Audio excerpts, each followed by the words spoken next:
ಪ್ರಾಣ ಪ್ರತಿಷ್ಠಾಪನೆ ಪ್ರಯುಕ್ತ ನಾಳೆ ಗೋವಾದಲ್ಲಿ ರಜೆ ಘೋಷಣೆ ಮಾಡಲಾಗಿದೆ. ಗೋವಾ ಸರ್ಕಾರ ರಜೆ ಘೋಷಣೆ ಮಾಡಿದೆ. ಅಷ್ಟೇ ಅಲ್ಲ, ಮದ್ಯ ಮಾಂಸ ಮಾರಾಟಕ್ಕೆ ನಿರ್ಬಂಧ ವಿಧಿಸಿ ಆದೇಶವನ್ನ ಹೊರಡಿಸಿದೆ ಗೋವಾ ಸರ್ಕಾರ.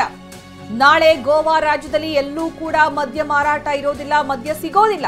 ಅಂದ್ರೆ ರಾಮ ಮಂದಿರದಲ್ಲಿ ಶ್ರೀರಾಮಲಲ್ಲಾನ ಪ್ರಾಣ ಪ್ರತಿಷ್ಠಾಪನೆಯ ಸಂದರ್ಭ ಬೇರೆ ಬೇರೆ ರಾಜ್ಯಗಳು ರಜೆ ಘೋಷಣೆ ಮಾಡಿವೆ ಈಗಾಗಲೇ ಅನ್ನುವಂತಹ ಮಾಹಿತಿಯನ್ನು ಕೊಡ್ತಾ ಇದ್ವಿ. ಇದೀಗ ಗೋವಾ ರಾಜ್ಯದ ಸರದಿ. ಕರ್ನಾಟಕದಲ್ಲಿ ಇನ್ನೂ ಕೂಡ ರಜೆ ಕೊಡುವ ಬಗ್ಗೆ ನಿರ್ಧಾರವನ್ನ ಕೈಗೊಂಡಿಲ್ಲ ಸರ್ಕಾರ. ಒತ್ತಾಯಗಳು ಕೇಳಿ ಬರ್ತಾ ಇವೆ. ಸರ್ಕಾರ ಅಂತಿಮವಾಗಿ ಏನು ಮಾಡುತ್ತೆ ಕಾದು ನೋಡಬೇಕಾಗಿದೆ. ಆದ್ರೆ ಗೋವಾದಲ್ಲಿ, ಪಕ್ಕದ ರಾಜ್ಯ ಗೋವಾದಲ್ಲಿ ನಾಳೆ ಮದ್ಯ ಮಾರಾಟ, ಮಾಂಸ ಮಾರಾಟ ಸಂಪೂರ್ಣ ಬಂದ್. ಅಷ್ಟೇ ಅಲ್ಲ, ನಾಳೆ ಗೋವಾದಲ್ಲಿ ರಜೆ ಘೋಷಣೆ ಮಾಡಲಾಗಿದೆ ಪ್ರಾಣ ಪ್ರತಿಷ್ಠಾಪನೆಯ ಪ್ರಯುಕ್ತ. ಅಂದ್ರೆ ಇಡೀ ದೇಶವೇ ರಾಮನಾಮದಲ್ಲಿ ಸಂಭ್ರಮಿಸ್ತಾ ಇರುವ ಸಂದರ್ಭ.